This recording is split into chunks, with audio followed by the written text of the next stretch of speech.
ओम शांति। आज की तारीख है 21 अगस्त 2025। मधुबन की मुरली पर आज हम थोड़ा गहरा विचार करेंगे।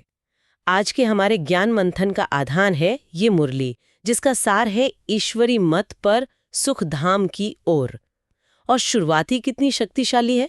मीठे बच्चे, तुम आसुरी मत पर चलने से दरबदर हो गए, अब ईश्वरी मत पर चलो तो सुखधाम चले जाएंगे।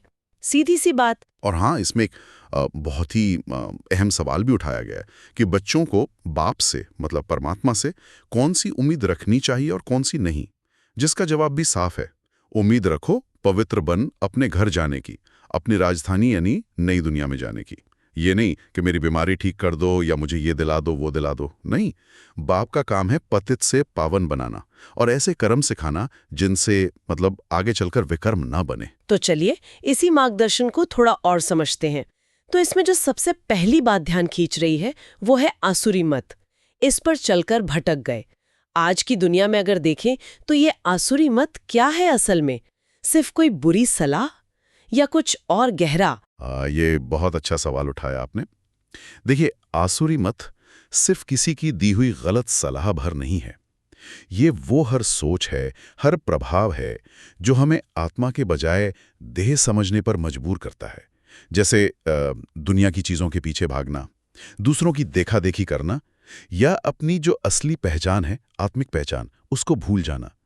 परमात्मा बाप आते इसीलिए हैं कि इस भटकाव से निकालें और सही रास्ता दिखाएं, जो है ईश्वरीय मत।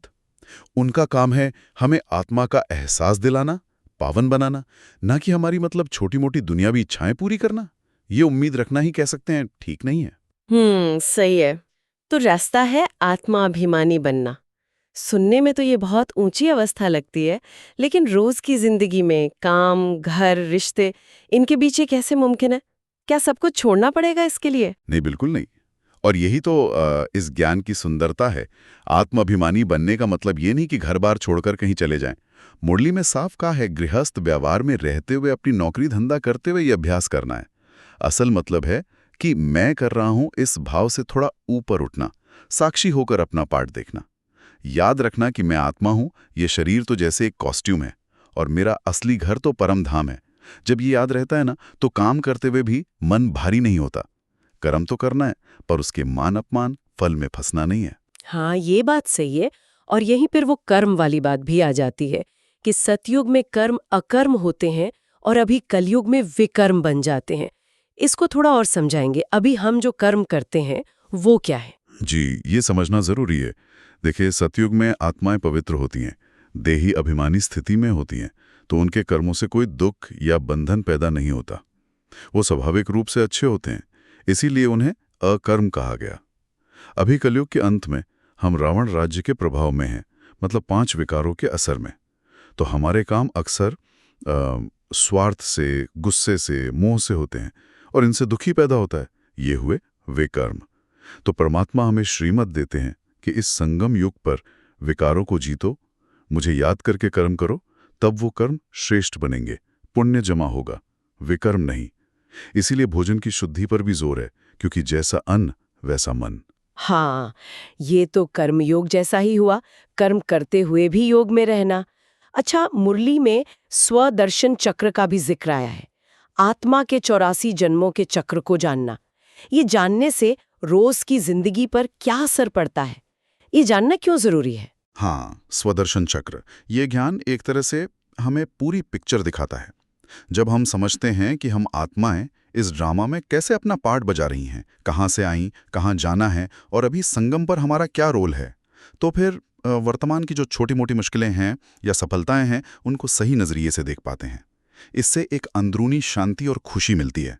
ये ज्ञान बोझ नहीं है, बल्कि ये याद दिलाता है कि खेल अब पूरा हो रहा है, घर वापसी का समय है और फिर नई दुनिया में आना है। जैसे एक मैप मिल जाता है मंजिल तक पहुंचने का। इसीलिए बाप खुद को और बच्चों को स्वदर्शन चक्रधारी कहते हैं। अच्छा, तो मतलब ज्ञान, योग और फिर धारणा, जीवन को श्रेष्ठ बनाना है और मंजिल साफ है, बाप को याद करके स्वर्ग का अपना हक लेना है। चलिए, तो अब इस सारी बातचीत से जो मुख्य बातें धारण करने लायक हैं, उनको एक बार दोहरा लेते हैं। बिल्कुल। पहली बात तो ये कि श्रीमत पर चलना है, हर कर्म श्रेष्ठ करना है, किसी को दुख नहीं देना है और अपने अंदर दैवी गुण भरने हैं। बस बाप के डायरेक्शन पर चलना है। दूसरी बात, हमेशा खुश रहने के लिए स्वदर्शन चक्र का अभ्यास करना है, कभी भी उदास नहीं होना। मुरली में शब्द आया है लून पानी नहीं होना। और हाँ, बहुत बहुत मीठा बनना है, सबसे प्यार से बात करनी है और सबको बाप का परिचय देना है। और आज का वरदान भी कितना सुंदर है इसी से जुड़ा हुआ, मान मांगने के बजाय सबको मान देने वाले सदा निष्काम योगी भव। वाह, ये तो अगर अमल में लाएं तो रिश्तों में कमाल हो जाए। सही कहा। मान की इच्छा ही ना हो, बस सबको आत्मिक मान देते चलो। ऐसा रूहानी स्नेह हो कि दुश्मन भी दोस्त बन जाए। और स्लोगन भी देखिए, विश्व का नवनिर्माण करने के लिए 2 शब्द याद रखो, निमित्त और निर्माण। वाह, मतलब मैं कुछ कर रहा हूं ये अहंकार नहीं, मैं तो सिर्फ निमित्त हूं और निरहंकारी रहना है। अव्यक्त इशारे भी यही कह रहे हैं, सहज योगी बनना है तो पहले परमात्मा प्यार का अनुभव करो, और सेवा में सफलता चाहिए तो त्याग और तपस्या जरूरी है। तो आज के इस विचार मंथन से ये बात बिल्कुल साफ हो जाती है कि दुनिया की जो भटकाने वाली मत है उसे छोड़कर जब हम ईश्वरीय मत पर चलते हैं तभी सच्ची शांति और सुख का रास्ता खुलता है। आत्मा समझना, खुद को अच्छे कर्म करना और परमात्मा को याद करना, यही हमें सुखधाम की तरफ ले जाएगा। जी हाँ, और सबसे बड़ी बात, ये सब घर गृहस्थी में रहते हुए ही करना है। ज्ञान, योग, धारणा और सेवा, इन सब का बैलेंस बनाना है। ये कोई भागने का रास्ता नहीं है, बल्कि जीने का सही तरीका है। यहाँ पर एक विचार मन में आता है कि रोजमर्रा की जिंदगी में जब छोटे छोटे चुनाव करने होते हैं तो कितनी बार हम दुनिया की देखा देखी या अपनी पुरानी आदतों यानी आसुरी मत के हिसाब से चल पड़ते हैं, और कितनी बार रुककर सोचते हैं कि ईश्वरीय मत या आत्मा के नाते सही क्या है। इस चुनाव का हमारी अपनी खुशी पर, हमारे अनुभव पर क्या असर पड़ता होगा, ये सोचने वाली बात है। निश्चित रूप से ये आत्मचिंतन का गहरा बिंदु है। ओम शांति। ओम शांति।